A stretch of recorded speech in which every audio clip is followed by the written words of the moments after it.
I've lost before, like really lost on a global scale. I asked the universe, I asked the creator, why did this happen? Like I said, it just didn't make any sense to me. And now a year plus later, that everything is coming around. I'm like, they say everything happens for a reason. And maybe I had to lose that fight. Maybe I had to have the greatest fall in the history of social media to have the greatest victory. If I had won that fight, would I have gotten this opportunity that dwarfs any opportunity or event that any social media star has done ever? The only thing I can do is work my fucking ass off and do the best I possibly can, and I believe good things will happen. I used to, when I was still figuring out the ropes of social media and what I was trying to do, I used to work hard. I actually, when I talk to like 18 to 22 year olds, and I'm telling them like, yo, this game is a marathon, not a sprint. You got to be smart about it. Yeah. I don't allow them the privilege of taking a break or worrying about toxic hustle, because I believe 18 to 22 is your time to grind. Like really grind, put your head down, work as hard as you can. You're young, you're healthy, you have so much energy. And then when you start to get a little older and you figure it out, because of the hours that you've put in, you figured out your business and you figured out your pursuit finally, then you can start to work a bit smarter and pull off the reins a little bit. We're in that phase now where we're working pretty smart, where we don't have to be toxic hustling. We can sleep when we want to. If you're healthy, you know this, the work that you put out is going to be exponentially better. And I was doing the same thing, and I realized that type of mentality just becomes you. It becomes who you are. It's all you know. I was doing something around the house the other day that had no like real payoff, and I was working really hard, and I always ask myself now, like input output. How much energy am I putting into this project, and what's the output going to look like? That's where working smarter comes in handy. Like before you do the thing, go, how much energy will this require from me, and is it worth it?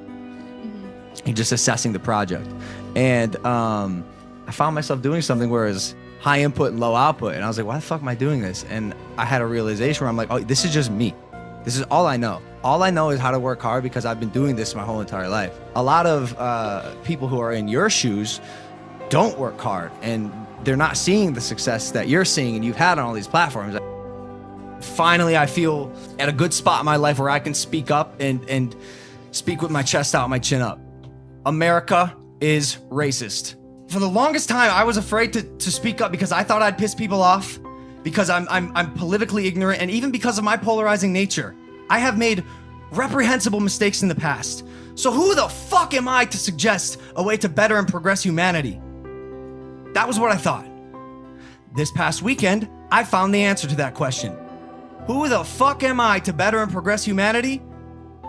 I am a human, and I'm just like you. I am a human who's made mistakes.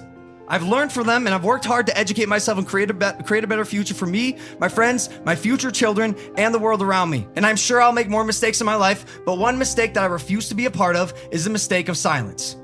I will not be a part of a generation that is written on the wrong side of history, and I will not stand by as my fellow humans are brutally and unjustifiably murdered at the hand of the state or any oppressor.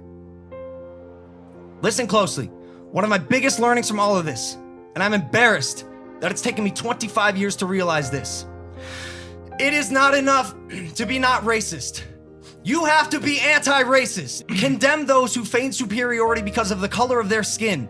Friends, hold friends accountable. Hold your family accountable. Hold yourself accountable. And most importantly, we must hold our authorities accountable. Police officers, politicians, policymakers. As Killer Mike said, bully the politicians at the voting booth. Make your voice heard. Attend a protest. Speak up against injustice. If you're white, if you look like me, use your privilege.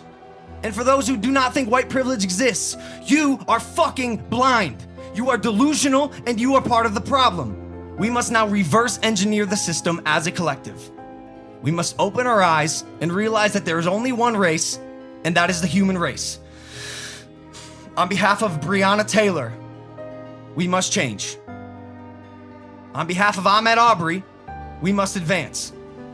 And on behalf of George Floyd and the hundreds of others who have been unjustly murdered in this country, we must evolve.